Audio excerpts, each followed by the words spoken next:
Lecture de l'Histoire de la Rédemption d'Ellen White. Chapitre 63. Le Millénium. Mon attention fut de nouveau attirée vers la terre. Les méchants avaient été détruits et leur corps gisait à sa surface. La colère de Dieu s'était déchaînée contre les habitants de la terre durant les 7 derniers fléaux. Ils s'étaient mordus la langue de douleur et avaient blasphémé contre Dieu. Les faux bergers avaient été particulièrement visés par la colère de Dieu. Leurs yeux s'étaient fondus dans leurs orbites et leur langue dans leur bouche pendant qu'ils étaient encore debout. Après que les saints eurent été délivrés, les méchants tournèrent leur rage les uns contre les autres. La terre paraissait inondée de sang et jonchée de cadavres. Elle ressemblait à un affreux désert. Les villes et les villages détruits par le tremblement de terre formaient des monceaux de ruines. Les montagnes qui avaient été remuées de leur place avaient laissé d'immenses cavernes, des rochers brisés, lancés par les eaux de la mer ou arrachés du sein de la terre, étaient disséminés à sa surface. Des arbres énormes avaient été déracinés et couchés sur le sol. C'est dans cette désolation que devront demeurer Satan et ses anges pendant 1000 ans.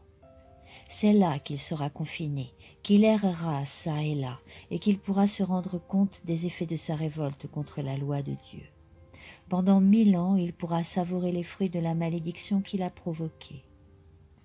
Limité à la terre, il ne pourra errer sur d'autres planètes pour tenter ceux qui n'ont pas connu le péché.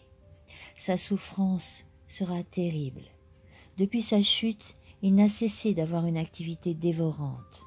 Mais alors il sera privé de sa force. Il pourra réfléchir à ce que fut sa conduite depuis sa chute et considérer avec terreur l'avenir qui lui est réservé. Il devra souffrir pour tout le mal dont il s'est rendu coupable et pour tous les péchés qu'il a fait commettre. J'entendis les anges et les rachetés pousser des cris de triomphe. On aurait cru assister à un concert donné par 10 000 instruments de musique. Ils se réjouissaient de ce que Satan ne pourrait plus jamais les contrarier ni les tenter, et aussi parce que les autres mondes n'avaient plus rien à craindre de sa présence, ni de ses tentations.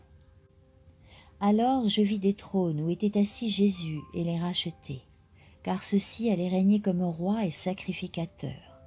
Le Christ uni à son peuple jugeait les méchants qui étaient morts, examinant leurs actes à la lumière du livre de la loi, la parole de Dieu, et décidant chaque cas selon les œuvres qu'ils avaient accomplies, étant dans leur corps. Puis il fixait le temps que les méchants devraient souffrir, d'après leurs œuvres. Tout cela était écrit en face de leur nom dans le livre de mort. Satan et ses anges furent aussi jugés par Jésus et les rachetés. Le châtiment de Satan devait être beaucoup plus sévère que celui des hommes qu'il avait séduits. Aucune comparaison ne pouvait être faite entre ses souffrances et les leurs. Lorsque tous ceux qu'il a réussi à séduire auront été détruits, Satan devra leur survivre et souffrir beaucoup plus longtemps. Quand le jugement des méchants fut achevé à la fin des 1000 ans, Jésus quitta la Sainte Cité.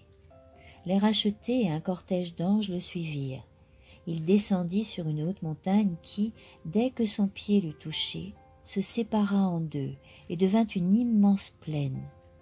Alors nous levâmes les yeux et nous vîmes la grande et merveilleuse cité aux 12 fondements, aux 12 portes, 3 de chaque côté et un ange devant chacune d'elles. Nous nous écriâmes « La cité, la grande cité, elle descend du ciel d'auprès de Dieu. » Elle descendit dans toute sa splendeur, dans toute sa gloire. Elle se posa sur l'immense plaine que Jésus lui avait préparée. Suite de la lecture au chapitre 64, dans le prochain audio.